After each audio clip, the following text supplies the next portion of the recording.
Okay. Um, welcome, guys. I'm just gonna have to clear this from my screen first before proceed. So, good evening and welcome to tonight's session. Um, in tonight's session, I will be talking about something that is very, very crucial and as elementary as it is, it could or it will help you build a rigid understanding of the reasons for everything you're going to be doing in the course of this mentorship. Okay. Um, I want you to know something that you see. Hold on.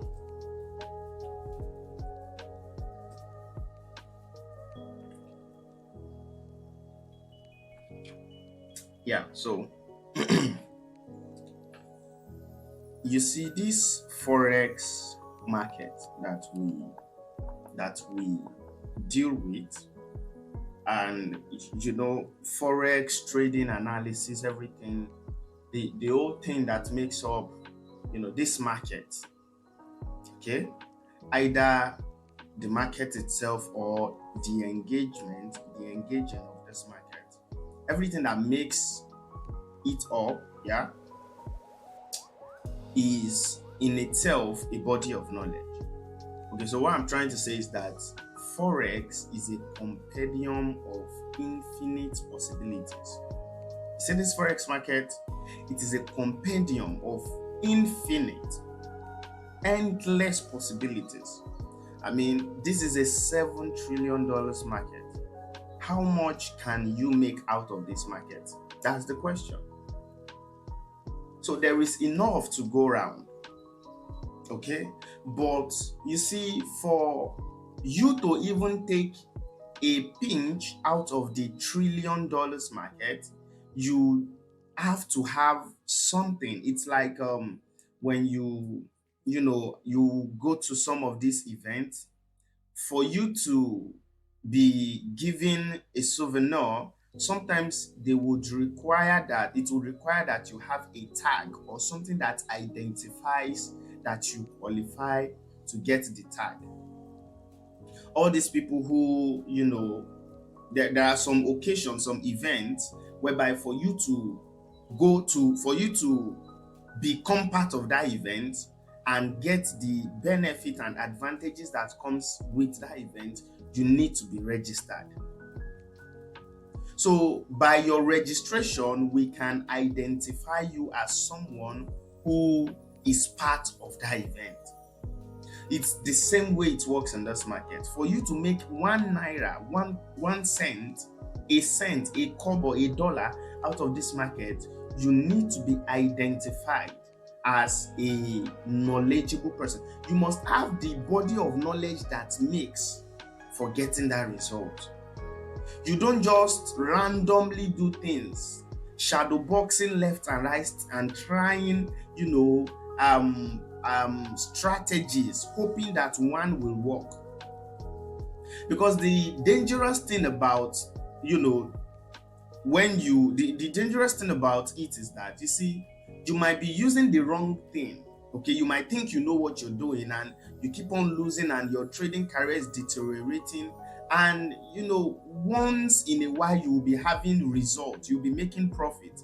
But the profit, when we measure it in comparison to your losses, it is far below it. So you say this forex market is a compendium of infinite possibilities. But you see, as much as these possibilities are enormous and they are much and there are a lot of them, yeah, they are coordinated and guided by an exact body of knowledge. What I'm trying to say is that as much as we can say that, for example, we don't know what the next candle is going to print, okay? But if we wish to know what the next candle would print, there is something we must know that will help us now. There must something we must study. There must something that we must apply. Okay, there is something we must have, that when we now engage it will help us know what will happen next. It is like when you get a new device, let's say a laptop, for example. Now, there is something that will come with that laptop. It is called a manual. Now, a manual is a book, or it's a book that compiles of the old instructions the old instructions to operating the laptop. Now, the manual in itself has a lot of instructions. It has lots of instructions, different instructions. But you see, every instructions are specific to a function. For example, if you wish to switch on the laptop, the manual will put it there. To switch it on, this is what you should do. You might try, but you will never, the laptop will never switch on unless you press that button that will switch on the laptop. It is the instruction that guides to bringing on the laptop. Now, when the manual contains everything you can do with the laptop, but there is a specific knowledge that you need for you to switch on that laptop, so you do not need to know how to change the battery. That's not the focus now. You do not need to know how to create a document. That's not the focus now. The focus now is how to switch it on. So as long as what you desire is to switch on the laptop, if you read all the manual from beginning to end and you did not read how to switch it, or in that manual there is nothing like how to switch it on, you will be frustrated. And the funny thing is, you can keep on romancing the laptop and trying different things, and eventually your hand will just mistakenly brush a side of the laptop and it's gonna switch on. But that does not mean that next time you want to switch it on, you know exactly what to do again.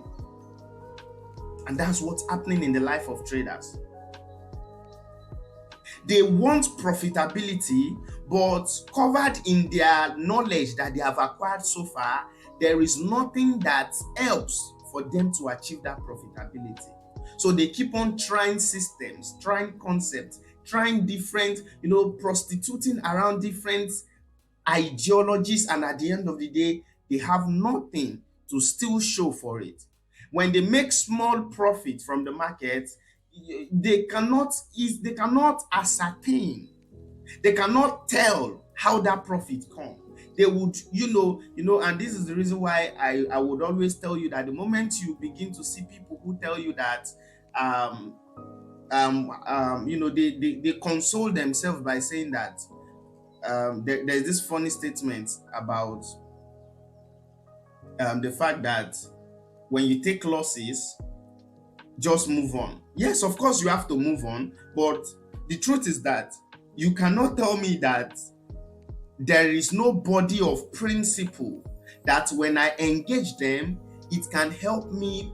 Even if I do not avoid that loss, it can put me in the awareness of the possibilities of that thing happening.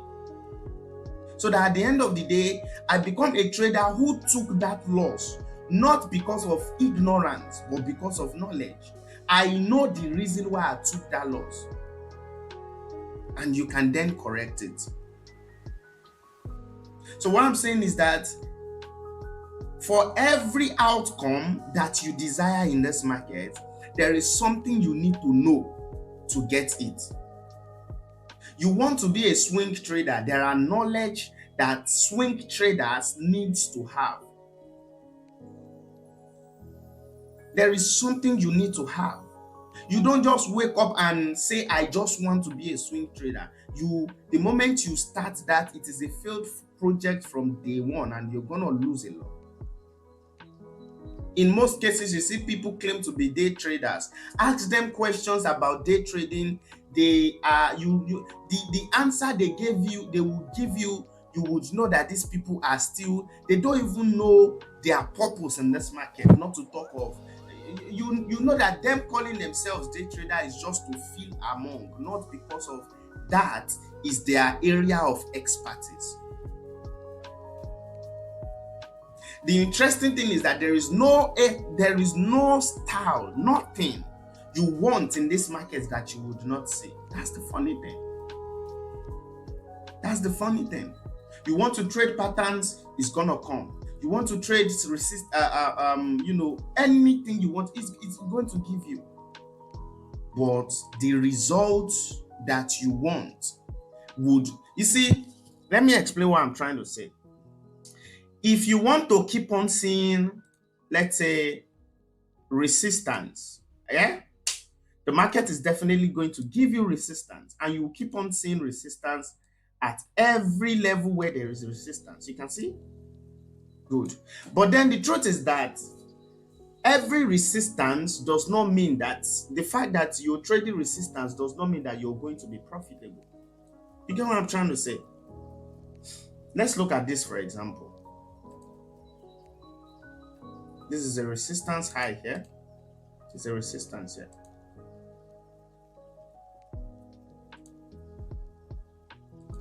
Okay. This is another resistance here. This is another resistance here. Yeah. And then that's another resistance up there.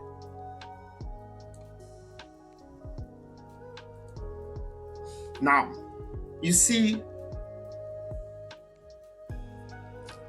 what I want to see is this resistance. And what did the market do? It gave them to me. I got them. But then every resistance here did not hold, as I taught you yesterday. Instead, they broke. Now, in the breaking of this resistance, I would have expected, based on normal, the traditional trading style, you would expect that once this resistance get broken here, you will be anticipating that it will start dropping to sell, so that you can buy up. But unfortunately, it did not get there. The same thing happened here. The same thing happened here. It's currently happening here. Now, I wanted to see resistance, and that's what I've seen.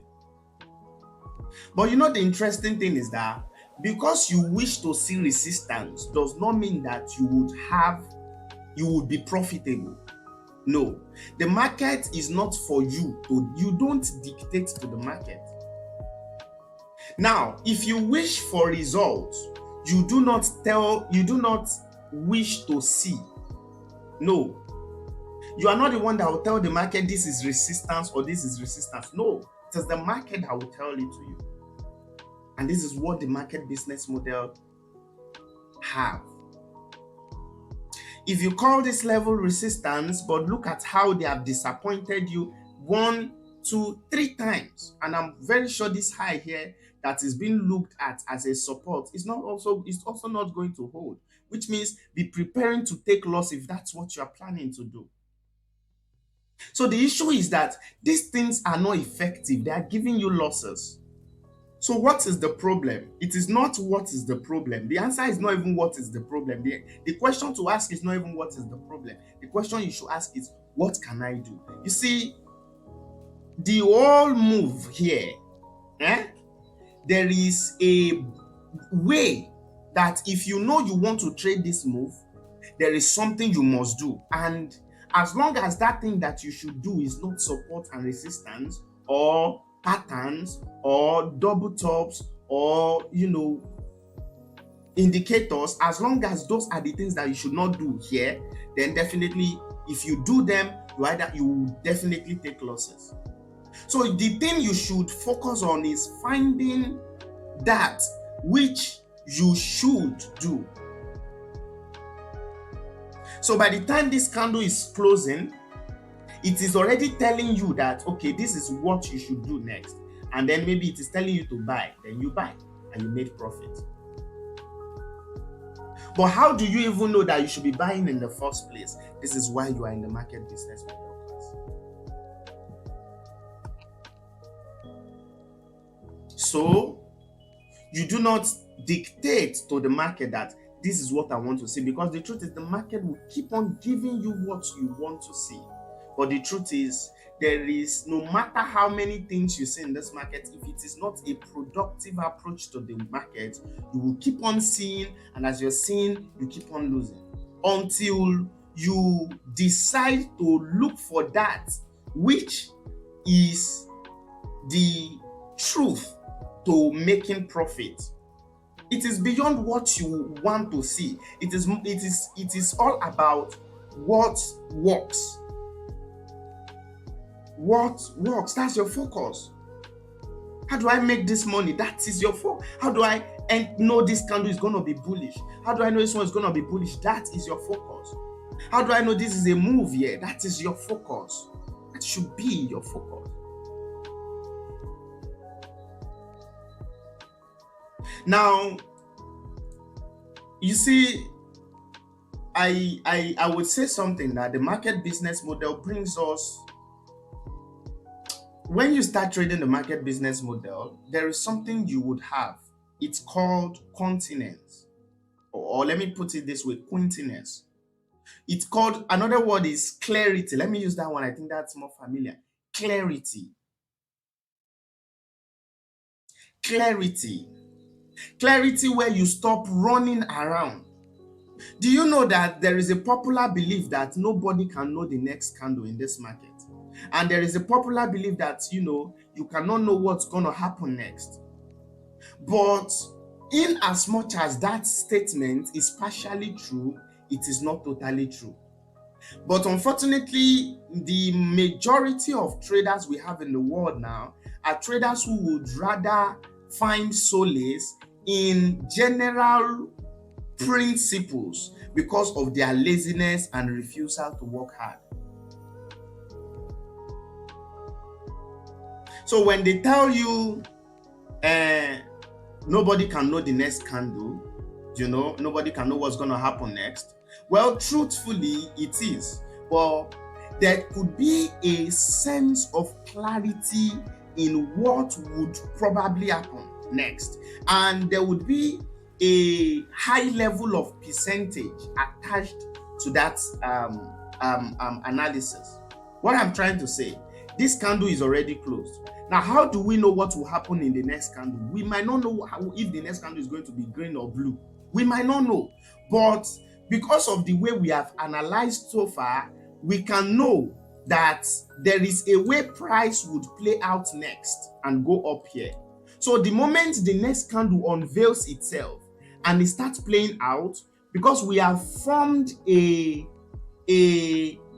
have through knowledge, through gathering of the whole data here, through understanding everything here, we have come to a clarity as to what would happen next, and we can know this thing with precision. We don't just assume it, because the truth is you can actually see this level as, you can see this level here as resistance broken, price should retest and continue to move up. The truth is that you are correct, price would go up, but your mode of knowledge is not appropriate, it is not complete. That's why you don't know where price will get to before start reversing. In the market business model, we can know that when price gets here, it's not going below again, it is going up. When price gets to this up level, it's not going up again, it's coming down. We can tell with precision. This is not about zone now. I am talking about price. I'm not talking about zones, I'm talking about price.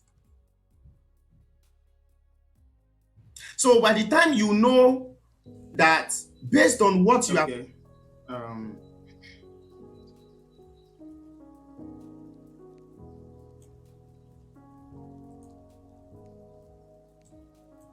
yeah, sorry for the little bit of delay. Okay, so as I was saying, I was already talking about. Now, please note that the recording stopped, so I'm attaching this as continuation to from where we stopped. Okay, so we're still good. So this is the government. This is the other one, and this will be the last one. Now, I told us I already explained the government.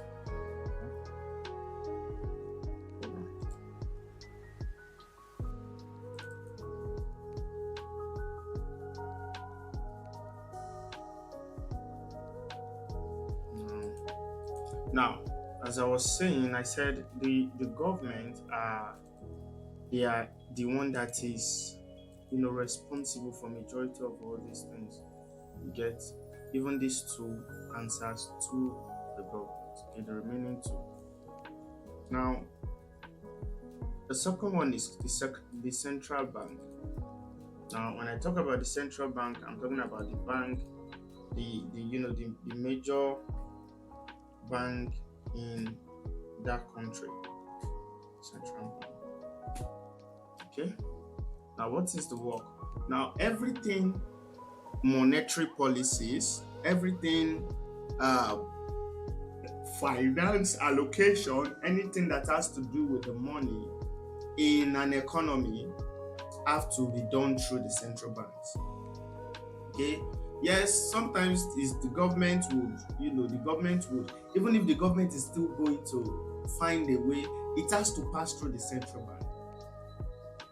Okay.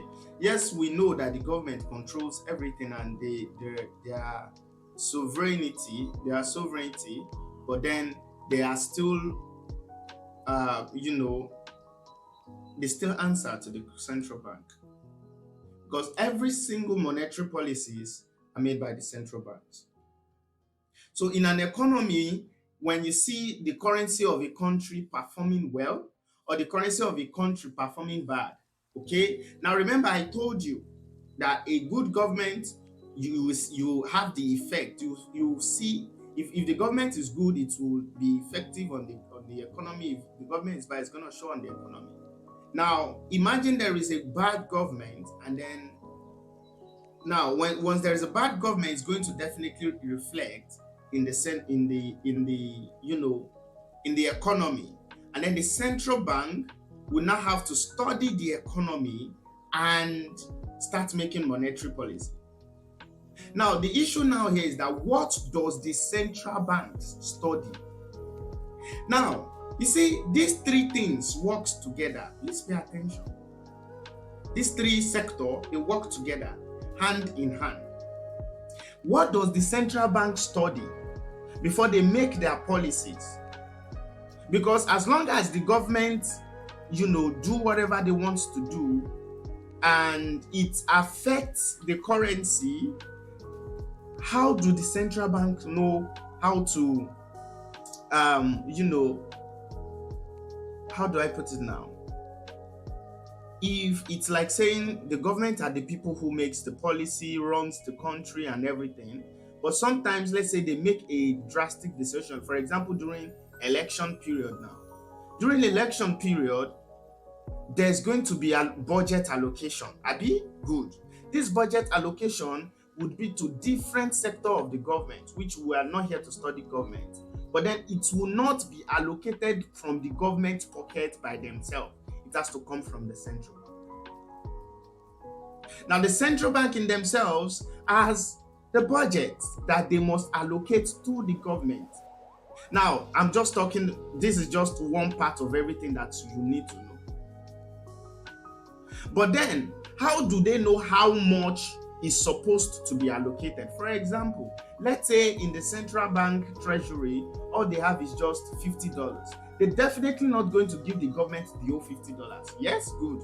Now the $50, they will allocate it to different sector, do their whatever, and then know how much will be allocated to the government through the central bank. Now you can see from this, we can now form a theory of understanding that everything that happens in the market, every single thing is a function of the government, yeah, but it was carried out by the central bank. So once there is need for, let's say for example now, the Israel-Gaza war, it was not the central banks that caused the war. It is between governments. But then the central bank will have to pull out funds from where? From their treasury to do what? To buy ammunition for United Nations funds, for a lot of things that, happens during war. So you begin to see when central banks makes policies, they are not making that policy just because of the financial sector only. They are making it because of the government happenings. That's why every time there is election, in Nigeria, for example, you would usually see the naira start crashing. It's as if it's a cause. But you see, the past 10 elections, every time there is election, the naira will start crashing massively against the dollar. That's what happened here in Nigeria. I hope you guys are understanding what I'm telling you here. You can't now. The last part, the last sector, which I'll be releasing, before I release it, I want you to know that what I just said here, right here, is the truth. Now, it goes deeper than this, but this is not a class to go in deep and deep and deep like that. Hopefully, in coming videos, I'll be explaining more, but for now, this is the real deal. So the government makes their fiscal policies. The fiscal policies might be that they want to make roads. Okay? They want to make roads. Now, where will the money come from? From the central bank. So once the central bank is pulling money out here, it's going to reflect here. Now, this is the thing.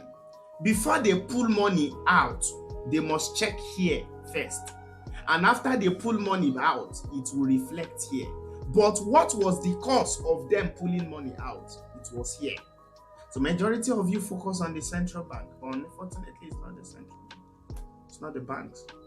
Anyways, let's proceed. Now, the third sector, and now this is the sector which would be getting much of our attention. Once we are done with this teaching, definitely we will not talk much about government and central bank. We'll focus more on this one because this is not, the whole fundamental building understanding for economic fundamental. Everything that we need for understanding in the market business model is everything I've given to you. If you wish to know more about all this, then that's in a separate class alone, because it's going to be teachings and teachings and teachings and explanation and showing you that we'll now have to go deep into balance of reports, commitment of a lot of things which I'm not gonna be talking about here. But know that this thing I showed to you here is the truth. You might want to go back, rewatch it so that you can understand it. Now, the last or the third important sector in the economy is called the market. Now, this is the bone of contention. This is the reason why you are here. This is the reason why you have lost money. This is the reason why you would make money. This. Now, you see, we do not have access to the government. Okay? In fact, government figures can be manipulated. We also cannot access the central bank as retail traders. Okay? In fact, there are some informations about the banks that are very privy. During NFP news reports, during FOMC or whatever news report, it is the central bank decision, and you, the markets, would not know. This is why by the time we get into explaining candlestick, by the time you understand this thing, when I start teaching you candlesticks, you would know that it will help you know that candlesticks are lagging indicator. They only tell you what these two people have done. That is what the candlestick shows to you. But that's talk for another class. For now, this is what we should focus on. Now, the third sector that makes up the economy, and this is the one we'll be speaking extensively on, is the market. The market. Now, you see, this market is the least but the most. I don't know how to explain this, but you see, an economy cannot function without government, financial sectors, finance, and resources also. And when we talk about central banks, we're not talking about currencies only, we're talking about resources. We're talking about what is particular for Australian dollars, for the, it could be resource like gold, rich minerals and all those things. But because we are talking about currencies, forex market here, we'll be focusing on currencies only. The government, the central bank, the central bank about finance, and then the market. The market is where the transaction happens. Now, you see, when I was explaining to you, I said the government would need something, or they might not need, they might just make a policy or pass a policy, or maybe for whatever reason, something, a decision, okay, by the government would need to be enforced by the central bank, especially when it relates to what? Money. It will need to be enforced by the central bank. Now, for this money to leave central bank to the government, okay, it must pass through the market. I hope you get now. Now, before central banks even make a decision that would influence the government, because central bank don't make decisions that influence government, it is the government's actions that leads the central bank to make their decision. So if the government does not know how to handle inflation and inflation keeps on going, it is not the fault of the central bank. Now, what the central bank will do is that they will study the market, use it to make what? A decision. So when the government is in need, the central bank will first look at the market. Now, what is the market? I'm going to explain what the market is, so just pay attention. They will first look at the market.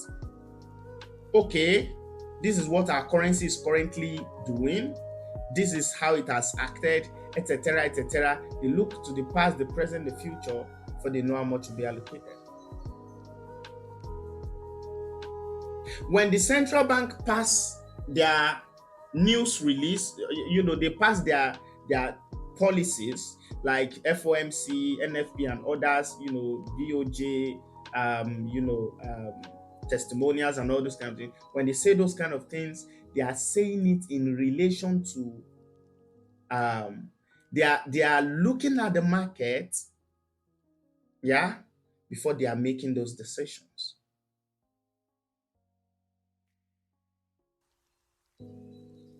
If there is high inflation, it would be the high inflation in the market was caused by the government.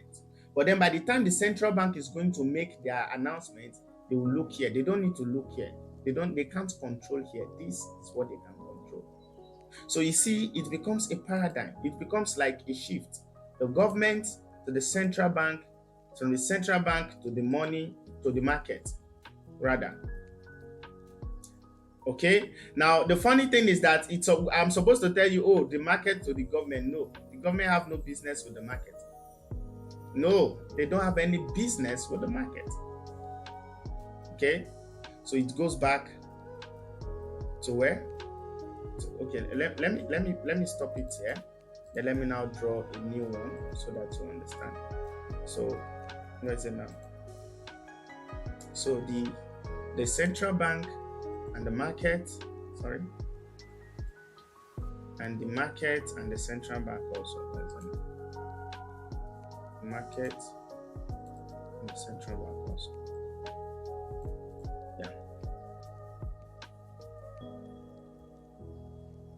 If the government Now, listen, look at what I just explained to you. So let's say, for example, there is going to be, let's say coronavirus outburst. The government are the one that will first know about it. You get now? And they would, the funny thing is they would keep on holding to the information, trying to do one or two things. But by the time the virus breaks out, yeah, what is it will happen, it breaks into the economy. Remember, we're in economic fundamentals here. What are the things that makes the economy act in certain ways? Now, once it breaks into the country, yeah, it's going to affect the currency of that country. Yes, it's going to affect the currency of that country. And that country's currency, let's say it starts falling and falling, the effect would start showing in the market. Now, the government knew about it.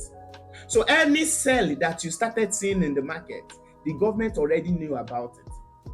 So what the central bank will do now is that by the time the currency starts selling and starts crashing and crashing and crashing, what they will do is that they will now come in as a curb in order to not make the currency fall to the lowest. Remember, it was the decision of the government. It was the action of the government. They know everything. Now, I'm not going to be talking so much about the government because there are a lot of conspiracy theories around that, and the market business model doesn't focus on that. Our two focus is central banks and markets. In fact, we do not need central banks or government. All we need is here. Now, if it is true that we understand that both the government and the central bank action can be reflected on the market, because the market action can never reflect on the government. Yes, that is why you will see inflation so much, but then the government will do nothing about it. The inflation will keep on going. And if it's deflation, the deflation will keep on going. Yes, it will be a troubling issue for them, but they can't do nothing about it. So their action is reflected here. And the central bank action is, even though the market shows what has been done or their decision, we can still ascertain what would happen. Now, what is the market? The market is, they are the participants. Now, who are the participants? We don't know. Now, this is the thing about many of the theories that you guys have learned. You try to assume that you know, but you don't know. It's funny. One will tell you, the reason why price is buying is because of sellers are not, buying and selling pressure. Some will tell you it's because of supply and demand. Some will tell you it's because of buyers and sellers. Some will tell you it's the algorithm. And other people will tell you it's, what's it called now? Several theories about it. But you see, in the market business model, we don't care because we don't know. We work with what we know. One thing we know is that every country must have a government and a central bank that implements the monetary policies, and this is a fact. These two things are fact. But you say the market participants, there is no fact to it. When you say it is buyers and sellers, another person will prove to you that it is algorithm. When you say it is algorithm, another person will prove to you that it's something else. So we are not concerned about the market. That is where the name market business model comes from. What we are concerned is the business of the market. So we don't care who, what, if it's an alien or whatever, we don't care. What we care is what these people are doing or what these aliens are doing. If it's an algorithm, what this algorithm is doing. This is why the market business model trader can trade anywhere, anyhow. Why? Because we only focus on the business, on the thing that they are here to do. We don't know. We don't know who's in this market. Now, I'm not trying to tell you that if we dig deeper, we're not going to know. But the truth is that there are thousands and millions and hundreds of thousands of people. There are retailers, there is liquidity provider, there are brokers, there are banks, there are different types of banks. There are organizations, multiple organizations. There are philanthropists. There are multiple what's it called now?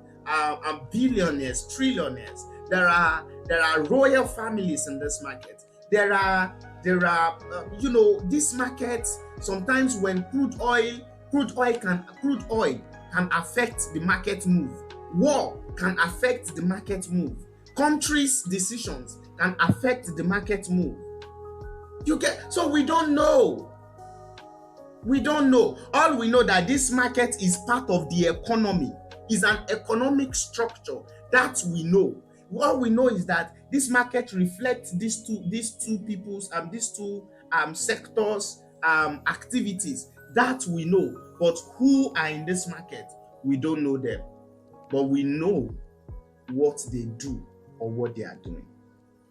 So the moment you keep on forcing yourself to know who, you keep on believing in fallacies, because none of these people have ever come out to tell you that the next green candle, they are the one that is sponsoring it. No. This is the forex market we're talking about here. At least we can tell that the central bank policies affect the market. Why? Because by the time FOMC or interest rate is being released, we see the effect on the market. But the times that the central bank is just on their hand, or the government are on their hand, who are the participants? We don't know. These ones we know, we focus on them. Now that is where the name market business model comes in. It's focused only on the business of the market. We don't care about who.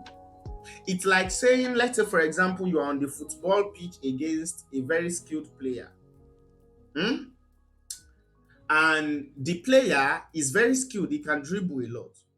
If you are face to face with this player and you are looking at the leg, how the player is moving his leg, you will most likely be dribbled. Do you know why?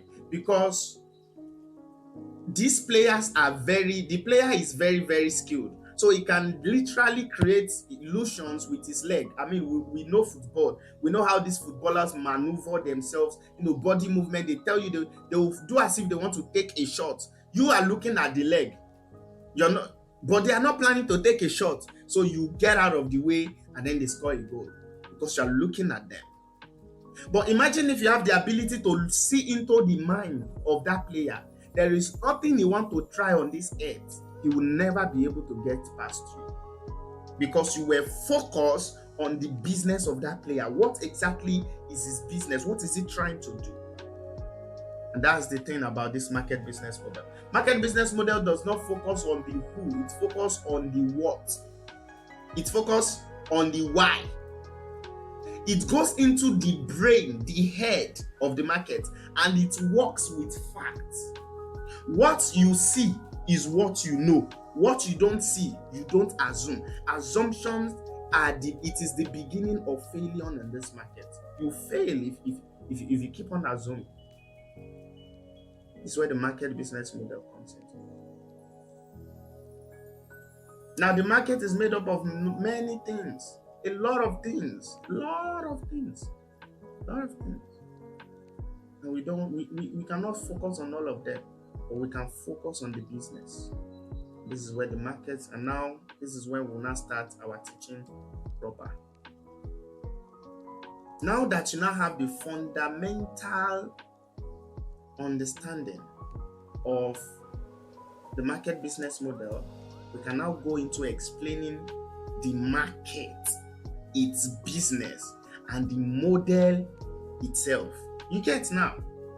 Market, the business of the market, and the model that you use to engage this market, this business of the market. Now we can go into it. Now that we have settled it that these two people is not our problem. This here is because we can't, we don't have it. What we have is this. This is what we have access to, live and direct. So this is where we focus and we bring out the truth from it. Sometimes you will place a buy and the price will keep on going up.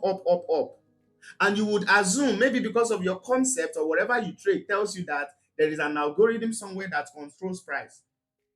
And you would think, oh, it's the algorithm, it's pushing price. 2 hours later, The central bank would now tell you that about some hours ago, there was also things that happened, and this is the reason why price was moving. You get what I'm saying? At the same time, you say, let's leave the who, let's focus on the what and the why. That's our business. This is where the market business model comes in. Now, the market is a structure of the economy. Just like the government is a structure of the economy, the central bank is also part of the structure. There are other structures or sectors, if you want me to call it, but I would prefer to use structures because it will help you understand market structure. You see that market structure that you guys used to trade? I would teach you the real understanding of market structure. Because in the market structure, there are things that do not exist, that you think are it, but they are not. I'm going to show you these things, you will see it for yourself. The market, that's our focus. By the time we understand the market and its business, and would know the models to trade the market business, trust me, you're going to know how to trade this market because you are in the market. Yeah, you're in the market. Now, there are types of market, different types of market. There is futures. I think there are 7 types of markets, yeah, of financial markets. When we're talking about, because our focus here now is the financial market, currency, forex, foreign exchange market. That's our focus here. There are other markets. There is stocks. That's company. There are company by stocks. There are, what's there again? Cryptocurrencies. Okay. There are futures, ETFs. Those are different markets. This one that we are focusing on is the currency market.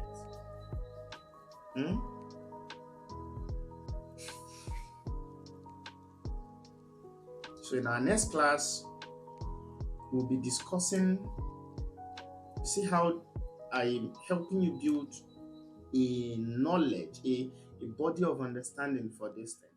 Some of you will really need to go back and rewatch this video. Like, you will need to go back and rewatch it. You will think you have gotten everything until you rewatch again and you see that, oh, I missed this part. I missed this part. We are retailers. We need to use what we know, yeah, and the facts, not just what we think, to make money in this market. Okay, so you see, little by little, we are already building a knowledge for fundamental, okay, economic fundamental. So these are the fundamental things. Now, in our next class, I'll be going deeper into this market, its structure, the key components, the fundamentals, the underlying things. These are where I'll be using real life example that you can even relate with. You understand? And that will be in tomorrow's class. Okay. So till we meet tomorrow, I wish you the best and enjoy the rest of your night.